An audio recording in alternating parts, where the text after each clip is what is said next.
বোর্ডের বইয়ে হালাল হালাল অংশে দেবদেবীর নামে উৎসর্গকৃত পশুর গোশত হালাল বলে যে বয়ান করা হয়েছে এবং আরো বলা হয়েছে যে মদিনাতে নবী করিম সাল্লাল্লাহু আলাইহি সাল্লাম ইহুদিদেরকে নামাজ পড়ার অনুমতি দিয়েছে, এই সমস্ত অপব্যাখ্যার প্রতিবাদে আল্লামা শফি সাহেব এই সরকারের দৃষ্টি আকর্ষণ করে বারবার আলটিমেটাম দিয়েছিল। কিন্তু সরকার এই সমস্ত টেক্সট বুকে বইয়ে যে সমস্ত ইসলামকে অপব্যাখ্যা করে তথ্য যেগুলো দেওয়া হয়েছে সেটা বাতিলও করেনি, নিষিদ্ধ ঘোষিতও করেনি। যারা এই ঘটনার সঙ্গে জড়িত তাদের ব্যাপারে কোনো দৃষ্টান্তমূলক শাস্তির ব্যবস্থা করেন নাই।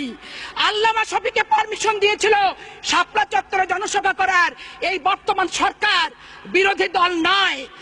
সেদিন তারা নিরস্ত্র অবস্থায় ঢাকা শহরে এসেছিল লা ইলাহা ইল্লাল্লাহ মুহাম্মদ রাসূলুল্লাহ জিকির করতে করতে।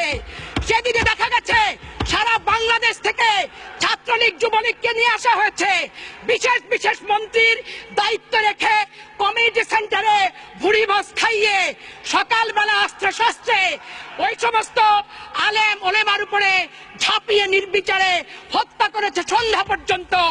অনেক হেফাজত কর্মীকে তাদের দলীয় কার্যালয়ে নিয়ে যে তারা জবাই করেছে, এ ধরনের দৃষ্টান্ত আছে।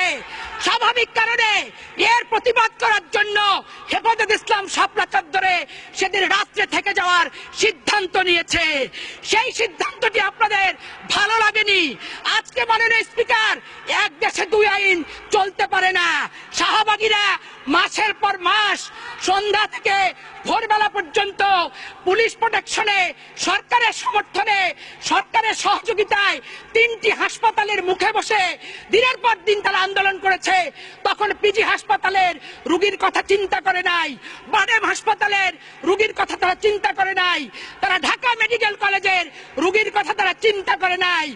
আর নির্বিচারে হত্যা, গুলি এবং হেফাজত কর্মীদেরকে জবাই করে যে সমস্ত নগ্ন ইতিহাস এই সরকার সৃষ্টি করেছে তার প্রতিবাদ করার জন্য তারা সেদিন রাত্রে থাকার সিদ্ধান্ত নিয়েছে।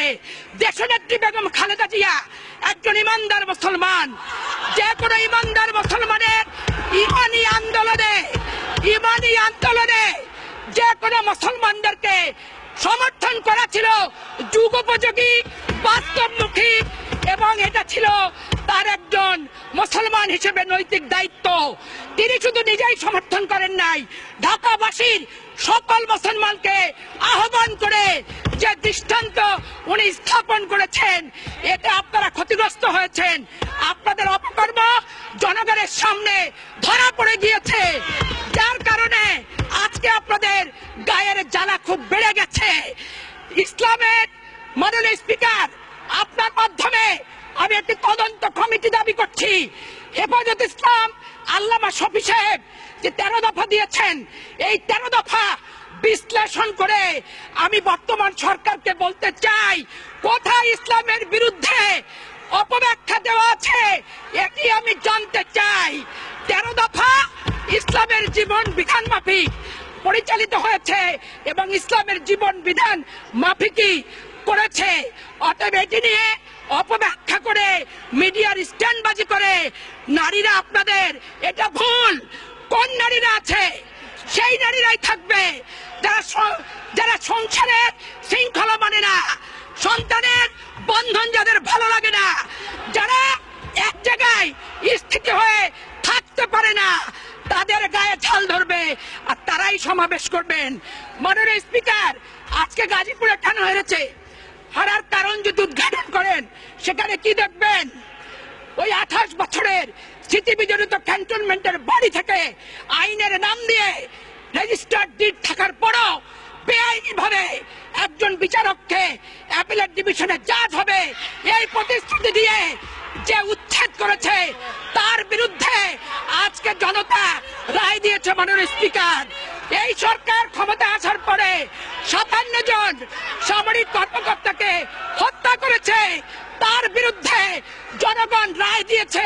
মাননীয় স্পিকার, এই সরকার 3 লক্ষ মিথ্যা মামলায় 10 লক্ষ ব্যক্তিকে আসামি করেছে, তার বিরুদ্ধে জনগণ রায় দিয়েছে। আজকে সংসদ নেত্রীকে বলতে চাই, মাননীয় সদস্য শেষ করুন, শেষ করুন। নিয়ন্ত্রণ করুন, না হলে নিজের গর্তে নিজেই পড়বে। বলার কিছু নাই। খোদা হাফেজ। বাংলাদেশ জিন্দাবাদ। শহীদ জিয়া অমর হোক। বেগম খালেদা জিয়া।